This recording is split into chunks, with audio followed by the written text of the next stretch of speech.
یہ کہتے ہیں ہمارے یہاں ایک مسجد میں جگہ کم ہے تو 2 جمعے ہوتے ہیں، یعنی جمعے کے دن 2 جمعے ہوتے ہیں، ایک امام صاحب پہلے خطبہ دیتے ہیں، نماز پڑھاتے ہیں، پھر مقتدی چلے جاتے ہیں، پھر خطبہ ہوتا ہے، پھر نماز پڑھائی جاتی ہے۔ وہی کہتے ہیں کہ اب 2 اس میں کویسچن تھے،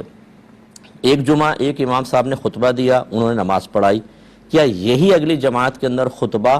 اور نماز پڑھا سکتے ہیں؟ دیکھیں فقہ حنفی کی روشنی میں خطیب کا یعنی خطبہ پڑھنے والے کا اور امام کا الگ الگ ہونا بالکل جائز ہے۔ یہ ہو سکتا ہے کہ خطبہ کوئی دے اور نماز کوئی پڑھا، اس میں تو مسئلہ نہیں ہے، لیکن ہمارے ہاں فقہ حنفی میں جب ایک امام فرائض ادا کر لیتا ہے اس کے بعد اسی کی جماعت نہیں کروا سکتا، کیونکہ جیسے جمعہ ہے، اس نے جمعہ پڑھا دیا، اس کا جمعہ ادا ہو گیا، جب جمعہ ادا ہو گیا دوسرا جمعہ یہ امام دوبارہ نہیں پڑھا سکتا، اس لیے کہ فرض تو ادا ہو گیا، اب اگر یہ پڑھائے گا بھی تو یہ فرض نہیں ہے، یہ نفل ہے، اور نفل والے کے پیچھے فرض والے کی نماز نہیں ہوتی فقہ حنفی میں، لہذا اگر یہی امام بن جاتے ہیں دوبارہ تو تمام مقتدیوں کا دوسروں کا جمعہ ہوتا ہی نہیں ہے، وہ سب کے سب برباد، ان کا جمعہ برباد اور امام صاحب گنہگار ہوئے شدید، اور کمیٹی بھی بروز قیامت سب کے جمعوں کے قضا کرنے کا وبال اپنے سر پر لے گی۔